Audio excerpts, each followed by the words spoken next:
America ഇന്ത്യയോട് പ്രായശ്ചിത്തത്തിന് ഒരുങ്ങുന്നു എന്ന വാർത്തകളാണ് പുറത്തുവരുന്നത്. അതായത് ലോകരാജ്യങ്ങളിൽ ഏറ്റവും പ്രധാനപ്പെട്ട 3 രാജ്യങ്ങളിൽ ഒന്ന് ചൈനയാണ്. America, China, Russia.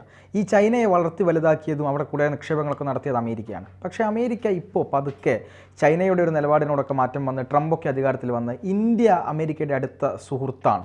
അതുപോലെ ലോകത്ത് തന്നെ ഏറ്റവും പ്രതീക്ഷയോടുകൂടി രാജ്യങ്ങൾ വളർച്ചയിൽ നോക്കിക്കാണുന്ന രാജ്യം കൂടിയാണ് ഇന്ത്യ. അപ്പോൾ നിക്ഷേപങ്ങളൊക്കെ ഇന്ത്യയിലേക്ക് മാറ്റാനുള്ളൊരു ശ്രമം, അങ്ങനെ ഇന്ത്യക്ക് ഒരു പ്രായശ്ചിത്തം നൽകി ഇന്ത്യയെ വളർത്താനും ഇന്ത്യക്ക് സഹായങ്ങൾ നൽകാനും ഒപ്പം ഒരു നല്ല ശക്തിയായി ഇന്ത്യയെ കൊണ്ടുവരാനും അമേരിക്ക ശ്രമിക്കുന്നു എന്നാണ് മനസ്സിലാക്കുന്നത്. എന്താണ്? അതായത് ഈ അമേരിക്ക നേരത്തെ എല്ലായ്പ്പോഴും ചൈനയ്ക്കൊപ്പം നിലപാട് സ്വീകരിച്ചിരുന്നു. ചൈനയെ വളർത്തുന്നു, ചൈനയെ നിക്ഷേപിക്കുന്നു, പറഞ്ഞ എല്ലാം ശരി തന്നെയാണ്. പക്ഷേ ട്രംപ് എന്ന് പറയുന്ന റിപ്പബ്ലിക്കൻ പാർട്ടിയുടെ നേതാവായ ഒരു പുതിയ പ്രസിഡന്റ് അമേരിക്കയിലേക്ക് വരികയാണ്. അപ്പോൾ അദ്ദേഹം ജനുവരി 20 ചാർജ് എടുക്കുന്നതോടുകൂടി ഏറ്റവും കൂടുതൽ ആശങ്കപ്പെടുന്ന രാജ്യം ചൈനയാണ്. കാരണം ചൈനയെ ട്രംപിന് തീരെ ഇഷ്ടമല്ല. മാത്രമല്ല ട്രംപ് ഈ ചൈനയുടെ ഒരു വളർച്ചയോടും യോജിക്കുന്നില്ല. അവരുടെ ഈ രാജ്യാന്തര തലത്തിലുള്ള ചില അതിക്രമങ്ങൾ, ഈ കടൽ, പ്രത്യേകിച്ച് ഈ തെക്കൻ ചൈന മേഖലയിലൊക്കെ ചൈന നടത്തുന്ന അതിക്രമങ്ങളൊക്കെ വളരെ പരാതി ഉയർത്തുന്ന കാര്യമാണ്. അപ്പോൾ ട്രംപ് ഇനി അമേരിക്കയ്ക്കൊപ്പം നിലപാട് സ്വീകരിക്കുമെന്നാണ് ലോക രാജ്യങ്ങൾ വിലയിരുത്തുന്നത്. ഒട്ടേറെ മാധ്യമങ്ങളിൽ ഇത് സംബന്ധിച്ചുള്ള ലേഖനങ്ങളൊക്കെ വരുന്നുണ്ട്. അതായത് റിച്ചാർഡ് നിക്സൺ എന്ന് പറയുന്ന അമേരിക്കൻ പ്രസിഡന്റിന്റെ കാലം മുതലാണ് ചൈനയും അമേരിക്കയും തമ്മിൽ നല്ല ബന്ധമുണ്ടായത്. അത് ഈ വിരോധാഭാസം എന്ന് പറയുന്നത് റിപ്പബ്ലിക്കൻ പാർട്ടിയുടെ നേതാവായിരുന്നു ഈ റിച്ചാർഡ് നിക്സൺ. അപ്പോൾ റിച്ചാർഡ് നിക്സൺ നോക്കുമ്പോൾ ആ ചൈന കൊള്ളാം, നമുക്ക് ആവശ്യമുള്ള രാജ്യമാണ്. എങ്ങനെ മനസ്സിലായെന്ന് വെച്ചാൽ USSR എന്ന് പറയുന്നത് അന്ന് ലോകത്തിലെ ഏറ്റവും വലിയ രാജ്യമായിരുന്നു. ഈ സോവിയറ്റ് യൂണിയൻ്റെ കൂടെ നിന്ന് ചൈന ഇവർ തമ്മിലൊരു സ്പർദ്ധയുണ്ടായി. ഒരു ചരിത്ര പ്രസിദ്ധമായ ഒരു യുദ്ധം ഇരുവരും തമ്മിൽ നടന്നിട്ടുണ്ട്. അപ്പോൾ ആ യുദ്ധത്തിൽ ഈ ചൈന USSRനെ വെല്ലുവിളിച്ചു എന്നുള്ളത് റഷ്യ വളരെയധികം ശ്രദ്ധിച്ചൊരു കാര്യമാണ്. 1969 മാർച്ചിലാണ് ഇരുവരും തമ്മിൽ യുദ്ധമുണ്ടാകുന്നത്. മാർച്ച് മുതലാണ്ട് സെപ്റ്റംബർ വരെ നീണ്ടുനിന്നു. ഇരു രാജ്യങ്ങൾക്കും വലിയ നഷ്ടമുണ്ടായി. അപ്പോൾ 1969 ജനുവരിയിലാണ് റിച്ചാർഡ് നിക്സൺ അമേരിക്കയുടെ പ്രസിഡന്റായിട്ട് ചാർജ് എടുക്കുന്നത്. അന്ന് മുതൽ ചൈനയുമായിട്ടുള്ള ചില ബന്ധങ്ങളുണ്ട്. അപ്പോൾ ചാർജ് എടുത്ത് അല്ലെങ്കിൽ ചുമതല ഏറ്റെടുത്ത ഒരു 3 മാസത്തിനുള്ളിൽ തന്നെ ചൈനയും സോവിയറ്റ് യൂണിയനും തമ്മിലൊരു യുദ്ധമുണ്ടായി. എന്നിട്ട് ചൈനയെ ഒപ്പം നിർത്താനായിട്ട് ഇയാൾ ശ്രമിച്ചു. അപ്പോൾ അമേരിക്കയിലുള്ള ജനങ്ങൾ, അമേരിക്കയിലുള്ള നയതന്ത്ര പ്രതിനിധികളൊക്കെ ഈ റിച്ചാർഡ് നിക്സന്റെ മികവിനെ അംഗീകരിച്ചു. മാത്രവുമല്ല അമേരിക്ക കണ്ടെത്തിയത് എന്താണ്? സോവിയറ്റ് യൂണിയനെ അടിക്കാനുള്ള ഒരു വടിയായിട്ട് നമുക്ക് ചൈനയെ ഉപയോഗിക്കാം. പക്ഷേ ഈ സമയത്താണ് ഇന്ത്യയും സോവിയറ്റ് യൂണിയനും തമ്മിൽ ഒരുമാതിരിപ്പെട്ട നല്ല ബന്ധങ്ങൾ പുലർത്തിയത്. അന്ന് ഇന്ത്യൻ പ്രധാനമന്ത്രി എന്ന് പറയുന്നത് നമ്മുടെ ഇന്ദിരാഗാന്ധി. അപ്പോൾ ഇന്ദിരാഗാന്ധിയെ ഈ റിച്ചാർഡ് നിക്സൺ ഒട്ടും ഇഷ്ടമല്ല. മന്ത്രവാദി എന്നൊക്കെയാണ് ഇന്ദിരാഗാന്ധിയെ വിളിക്കുന്നത്. ഭയങ്കര വിദ്വേഷമാണ്. എന്തുകൊണ്ടാണെന്ന് നമുക്കറിയില്ല. പിന്നീട് പുറത്തു വന്നത് ഇന്ത്യ അക്കാലത്തൊക്കെ ഒരു ചേരിചേരാ നയമാണ് പുലർത്തിയിരുന്നത്. പക്ഷേ ഈ ചേരിനേരാ നയം എന്ന് പറയുന്നത് ഒരു എന്താ പറയുക മുഖംമൂടിയാണെന്നും നമ്മളെപ്പോഴും സോവിയറ്റ് നിലപാടുകളാണ് സ്വീകരിക്കുന്നത്, സോഷ്യലിസ്റ്റ് നിലപാട് സ്വീകരിക്കുന്നു. കാരണം സോവിയറ്റ് യൂണിയനുമായിട്ട് നമുക്ക് നല്ല ബന്ധമുണ്ടെന്നുള്ളതാണ് ഈ റിച്ചാർഡ് നിക്സനെ പ്രകോപിപ്പിച്ച ദേഷ്യം ഉണ്ടാക്കിയ ഒരു കാര്യം. അതുകൊണ്ട് ഇന്ത്യയുമായിട്ട് അയാൾക്ക് ഭയങ്കര ശത്രുതയാണ്. ഇപ്പോൾ ട്രംപ് അധികാരത്തിൽ വരുമ്പോൾ അപ്പോൾ ആ റിച്ചാർഡ് നിക്സന്റെ ആ ഒരു വിദ്വേഷമൊക്കെ കൃത്യമായിട്ട് മുതലെടുത്ത ചൈനയാണ്. രാജ്യം അങ്ങ് വളർന്നു.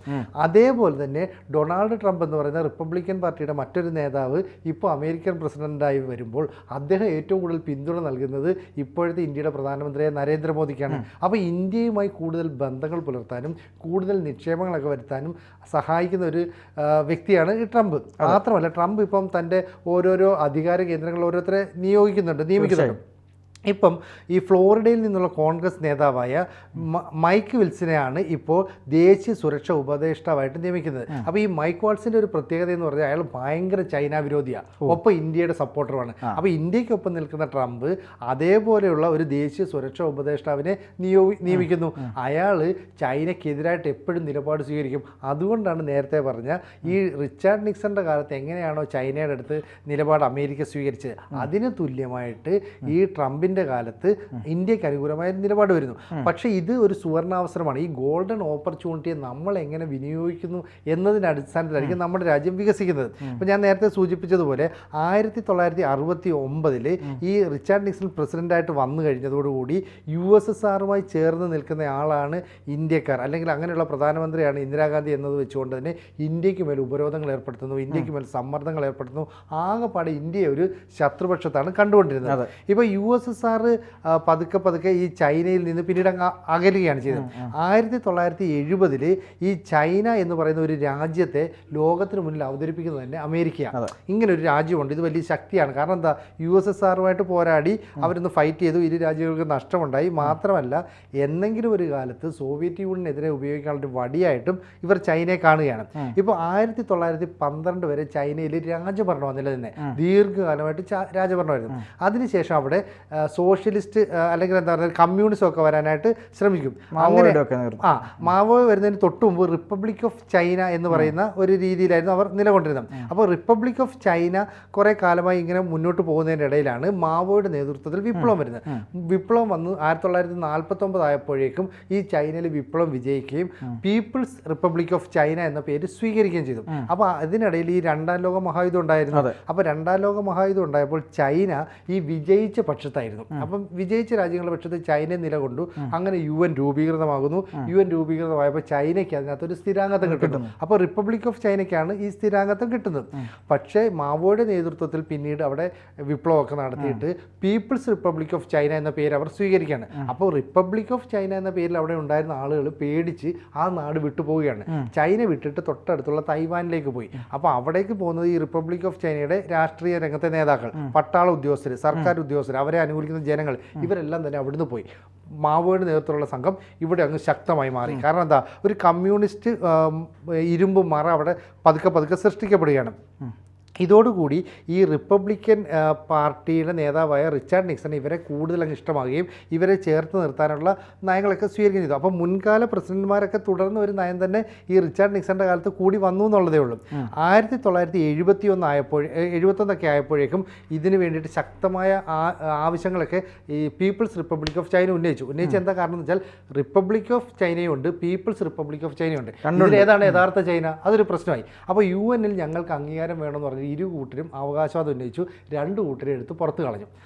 പുറത്ത് കളഞ്ഞപ്പോഴാണ് USSRുമായിട്ടൊരു യുദ്ധം ഉണ്ടാകുകയും ചൈന കൊള്ളാമെന്ന് അമേരിക്കയ്ക്ക് ഒരു തോന്നലൊക്കെ ഉണ്ടാകുകയും ചെയ്തത്. അങ്ങനെ ഒരുപാട് രാജ്യങ്ങളുടെ പിന്തുണ പതുക്കെ ചൈന നേടിയെടുത്തു. പിന്നീട് അമേരിക്കയായിരുന്നു. അങ്ങനെ 1971 October 25 people's republic of China UN സ്ഥിരാംഗമായി. അപ്പോൾ UN സ്ഥിരാംഗമാകുന്നതിന് മുമ്പ് USSR നമുക്ക് ചില ഓഫറൊക്കെ വെച്ചിരുന്നു. നിങ്ങളെ ഇന്ത്യയെ പിടിച്ച് നമ്മൾ സ്ഥിരാംഗമാക്കാം. ഒപ്പം അമേരിക്കയും പറഞ്ഞിരുന്നു, ഈ ഇവർ തമ്മിൽ തർക്കം തുടരുകയാണല്ലോ, ചൈന വേണ്ട, ഇന്ത്യയെ UN സ്ഥിരാംഗമാക്കാം. പക്ഷേ അവിടെ ജവഹർലാൽ നെഹ്റു ചെയ്ത ചില മണ്ടത്തരങ്ങൾ കൊണ്ടുകൂടിയാണ് ഇന്ത്യക്ക് പിന്നീട് ആ സ്ഥിരാംഗത്വമൊക്കെ ആദ്യകാലം മുതൽ നഷ്ടമായത്. അപ്പോൾ ഇങ്ങനെ നഷ്ടമായ ആ ഇന്ത്യക്ക് പിന്നീട് ഒരിക്കലും ആ പദവിയിലേക്ക് എത്തിച്ചേരാനേ കഴിഞ്ഞിട്ടില്ല. 1971 ഇന്ത്യയും പാകിസ്ഥാനും തമ്മിലൊരു യുദ്ധമുണ്ടായി. ആ സമയത്തും ഈ നിക്സണാണ് അമേരിക്കയുടെ പ്രസിഡന്റ്. അപ്പോൾ നിക്സൺ ഇന്ത്യയെ കണ്ടുകൂടാ, അപ്പോൾ അമേരിക്ക ഒരു ശത്രുവായി. പാകിസ്ഥാൻ യുദ്ധം ചെയ്തുകൊണ്ട് പാകിസ്ഥാൻ ശത്രുവായി. ചൈന അമേരിക്കയുടെ കൂടെ നിൽക്കുന്നുണ്ട്, ചൈന ശത്രുവായി. അപ്പോൾ ആ സമയത്താണ് ഈ 7ാം കപ്പൽപ്പടയൊക്കെ അയക്കുമെന്ന് പറഞ്ഞതും ഇന്ദിരാഗാന്ധി അതിർത്തി കടക്കില്ല, നിങ്ങൾ ഇവിടേക്ക് വരികയാണെങ്കിൽ തിരിച്ചു പോക്കുണ്ടാവില്ല എന്ന് പറഞ്ഞു, അതൊക്കെ പറഞ്ഞു ഭീഷണിപ്പെടുത്തൊക്കെ ഈ സമയത്ത്. അതിനകത്ത് ആ സമയത്ത് യുദ്ധം കൊടുമ്പിരി കൊണ്ടപ്പോൾ അമേരിക്ക എന്ത് ചെയ്തു എന്ന് വെച്ചാൽ ഇന്ത്യയെ അറ്റാക്ക് ചെയ്യാനായിട്ട് കപ്പൽപ്പട അയച്ചു. അപ്പോൾ ഈ കപ്പൽപ്പട ഇവിടെ വന്നാൽ ഇന്ത്യക്ക് വലിയ നശീകരണം ഉണ്ടാവും, അല്ലെങ്കിൽ ഇന്ത്യക്ക് വലിയ ക്ഷീണം ഉണ്ടാവും എന്ന് മനസ്സിലാക്കി. അന്ന് സോവിയറ്റ് യൂണിയൻ നമ്മുടെ രക്ഷയ്ക്ക് വന്നു.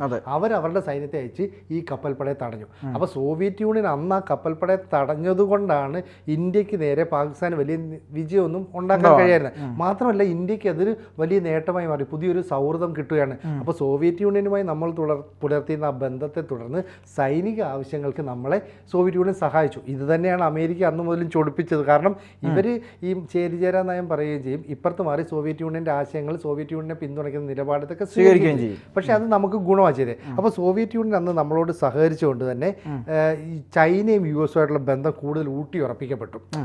എങ്കിൽ പിന്നെ നമുക്ക് ഇന്ത്യ അങ്ങനെ സഹായിക്കേണ്ട. അപ്പോൾ USSR ഈ തടഞ്ഞതിലൂടെ, അല്ലെങ്കിൽ ഈ കപ്പൽപ്പടയെ തടഞ്ഞതോടുകൂടി അമേരിക്കയും USSRും തമ്മിലുള്ള ബന്ധവും കൂടുതലായിട്ട് അങ്ങ് ഉലഞ്ഞു പോവുകയും ചെയ്തു. 1979 ജിമ്മി കാർട്ടർ അമേരിക്കയുടെ പ്രസിഡന്റ് ആയതോടുകൂടി ഈ ബന്ധം കൂടുതൽ സ്ട്രോങ് ആയി, ഭയങ്കര ദൃഢമായെന്ന് മാത്രവുമല്ല, ജിമ്മി കാർട്ടർ ഈ ചൈനയിൽ സന്ദർശനം നടത്തി. അപ്പോൾ അമേരിക്കയിൽ സന്ദർശനം നടത്തിയ ചൈനയിൽ സന്ദർശനം നടത്തിയ ആദ്യത്തെ പ്രസിഡന്റ് കൂടിയാണ് ജിമ്മി കാർട്ടർ. അതോടുകൂടി ചൈന ഇവരുടെ അവരുടെ ഒരു സാമന്ത രാജ്യം പോലെയായി മാറുകയും വലിയ തോതിൽ നിക്ഷേപം ചൈനയിൽ അമേരിക്ക നടത്തുകയും ചെയ്തു. ചൈന പതുക്കെ അങ്ങനെ ക്രമാനുഗതമായി വളർന്നു. കാരണം എന്താ, നിക്ഷേപം കിട്ടി, കുറഞ്ഞ ലേബർ അവിടെ വരുന്നുള്ളൂ. അവിടെ ഈ അമേരിക്ക എന്തെങ്കിലുമൊക്കെ പ്രൊഡക്ഷൻ നടത്തണമെന്ന് പറയുന്നു. അപ്പം ഈ ഏകാധിപത്യ ഭരണമായതുകൊണ്ട് അവരെ പേടിപ്പിച്ച് നിർത്തി, നിങ്ങൾ ഇത് ചെയ്യണം, ഇന്ന കമ്പനിക്ക് വേണ്ടി വർക്ക് ചെയ്യണമെന്നൊക്കെ പറയുകയും ചെയ്തു. അങ്ങനെ വർക്ക് ചെയ്യുന്നതിൻ്റെ ഫലമായിട്ടാണ് ഈ എന്താ പറയുന്നത്, അമേരിക്ക അവരുടെ പ്രോഡക്റ്റുകൾ വിദേശ രാജ്യങ്ങളിലേക്ക് കുറഞ്ഞ നിരക്കിൽ എത്തിച്ചു കൊടുക്കുകയും വലിയ ലാഭം കൊയ്യുകയും ചെയ്തു. അതിൻ്റെ ഗുണം ചൈനയ്ക്കും കിട്ടി. കാരണം എന്താ, അവിടെ ഒരുപാട് പ്രൊഡക്ഷൻ നടക്കുന്നില്ല. അപ്പോൾ USSRനെ അട്ടിമറിച്ചുകൊണ്ട് പിന്നീട് ചൈന ലോകത്തിലെ വലിയൊരു ശക്തിയായി മാറി. കാരണം USSR തകർന്നല്ലോ. അപ്പോൾ ചൈന ശക്തിയായി വളർന്നപ്പോൾ ഉള്ള പ്രശ്നം എന്താ അറിയോ, അമേരിക്കയ്ക്ക് അത് ഭീഷണിയായി. അമേരിക്കയ്ക്ക് തന്നെ അത് ഭീഷണിയായി. അമേരിക്ക ഭീഷണി. കാരണം അവർ ഈ എന്താ പാലും എടുത്ത് കൈക്ക് എന്ന് പറഞ്ഞാൽ ഒരു വലിയ ഒപ്പോണൻ്റായിട്ട് അവർ വളർന്നു വരുന്നു എന്ന് മനസ്സിലാക്കി ചൈനയെ പതുക്കെ ഗ്ലോബലി അവർ ഒന്ന് ചവിട്ടാൻ ശ്രമിച്ചു, അല്ലെങ്കിൽ അവരെ ഒന്ന് ഒതുക്കാനായിട്ട് ശ്രമിച്ചു. അതിൻ്റെ ഫലമായിട്ട് ചില ഉപരോധങ്ങൾ ഏർപ്പെടുത്താൻ ശ്രമിക്കുന്നു. അതുപോലെ തന്നെ USSൻ്റെ പല നിക്ഷേപങ്ങളും അവിടുന്ന് മാറ്റാൻ ശ്രമിക്കുന്നു. അങ്ങനെ മാറ്റുന്ന നിക്ഷേപങ്ങൾ പതിയെ ഇന്ത്യയിലേക്ക് വരുന്നു. ഒപ്പം ഈ അമേരിക്കയുടെ പ്രേരണയാൽ അവിടെ നിക്ഷേപം നടത്തിയ ജർമ്മനി, അതുപോലെ തന്നെ സ്പെയിന്, ഫ്രാൻസ് തുടങ്ങിയ രാജ്യങ്ങളൊക്കെ അവിടെ നിന്ന് പതുക്കെ നിക്ഷേപം മാറ്റാൻ ആഗ്രഹിക്കുന്നു. അപ്പോൾ ഉടനെ അമേരിക്ക പറയുകയാണ് അത് ഇന്ത്യയിലേക്ക് മാറ്റിക്കോ. ഇപ്പോൾ ഡൊണാൾഡ് ട്രംപ് കൂടെ വന്നതോടുകൂടി അതിന് കൂടുതൽ ആക്കം കൂടി. അതുകൊണ്ടാണ് ഈ ജർമ്മൻ ചാൻസലറായ ഒലിഫ് ഷോൾസർ എന്ന് പറയുന്ന ആ ചാൻസലർ ഇവിടേക്ക് വരുന്നു. അതുപോലെ തന്നെ ജർമ്മൻ്റെ ഫ്രാൻസിൻ്റെയും അതുപോലെ തന്നെ സ്പെയിൻ്റെയും ഒക്കെ ഭരണാധികാരികൾ വരുന്നു. അപ്പോൾ ഇവരെല്ലാം തന്നെ ചൈനയിൽ നിന്ന് നിക്ഷേപം മാറ്റി ഇന്ത്യയിൽ വന്നാൽ ഒരുമിച്ച് റോഡ് ഷോ നടത്തുന്നു. അതെ, ഒരുമിച്ച്. അപ്പോൾ ഇതിൽ നിന്നൊക്കെ നമുക്ക് മനസ്സിലാക്കുന്ന ഒരു കാര്യം, അമേരിക്ക പണ്ട് ചെയ്ത ഒരു തെറ്റിന് പ്രായശ്ചിത്തം ചെയ്യുകയാണ്. അപ്പം പ്രായശ്ചിത്തത്തിൻ്റെ ഫലമായിട്ട് ഇന്ത്യയും വളരാം. അപ്പോൾ ലോക വിപണിയിൽ ഇന്ത്യയും ഒരു സാന്നിധ്യമായി മാറാം. അപ്പോൾ എങ്ങനെയാണോ ചൈനയ്ക്ക് ലോക ഭൂപടത്തിലൊരു സ്ഥാനം ഉണ്ടായിരുന്നത്, അതേ സാധനം അല്ലെങ്കിൽ അതേ സ്ഥാനം ഇന്ത്യക്ക് നേടിക്കൊടുക്കാനായിട്ട് അമേരിക്ക ശ്രമിക്കുന്നു. അപ്പോൾ റിച്ചാർഡ് നിക്സൺ എന്ന് പറയുന്ന റിപ്പബ്ലിക്കൻ പ്രസിഡന്റ് എന്ത് ചെയ്തു? അദ്ദേഹം 37ാമത്തെ പ്രസിഡന്റ് ആയിരുന്നു. അപ്പോൾ ആ പ്രസിഡന്റ് ആയപ്പോഴേക്കും ട്രംപ് ചില കാര്യങ്ങൾ ഇന്ത്യക്ക് അനുകൂലമായി ചെയ്യുന്നു. ഒപ്പം ഈ ഇന്ത്യക്ക് അനുകൂലമുള്ള ദേശീയ സുരക്ഷാ ഉപദേഷ്ടാവിനെ നിയമിക്കുന്നു. അദ്ദേഹം കടുത്ത ചൈന വിരോധിയാണ്. ചൈനയെ എതിർക്കുന്ന ആളുകളെയൊക്കെയാണ് ഓരോരോ പൊസിഷനിലേക്ക് ട്രംപ് കൊണ്ടുവരുന്നത്. അങ്ങനെ ഒടുവിൽ യൂറോപ്പിൻ്റെയൊക്കെ സഹകരണത്തോടുകൂടി ഇന്ത്യ ഈ വ്യാപാര രംഗത്ത്, വാണിജ്യ രംഗത്ത്, ട്രേഡ് രംഗത്തൊക്കെ വലിയ ഒരു രാജ്യമായി ഉയർന്നു വരുന്നു. അപ്പം ട്രംപിൻ്റെ സഹായത്തോടെ ഇന്ത്യക്ക് കിട്ടുന്ന അവസരത്തെ നമ്മൾ എങ്ങനെ പ്രയോജനപ്പെടുത്തുമെന്നാണ് കാത്തിരിക്കേണ്ടത്. എന്തായാലും മോദിയും ട്രംപും തമ്മിലുള്ള കൂട്ടുകെട്ട് ഇതിന് സഹായമാവുമെന്ന് പ്രതീക്ഷിക്കാം, അല്ലേ? അതെ, അതായത് ഒരു റിപ്പബ്ലിക്കൻ പ്രസിഡന്റ് നമ്മളോട് എതിരെ ചെയ്ത സംഭവം ഒരു റിപ്പബ്ലിക്കൻ പ്രസിഡന്റ് തന്നെ തിരുത്തുന്നു എന്നത് കൂടിയുണ്ട്. കൂടുതൽ വാർത്തകളും വിശേഷങ്ങളും നിങ്ങളിലേക്ക് എത്താൻ ABC മലയാളം സബ്സ്ക്രൈബ് ചെയ്യുക, ബെൽ ബട്ടണും അമർത്തുക.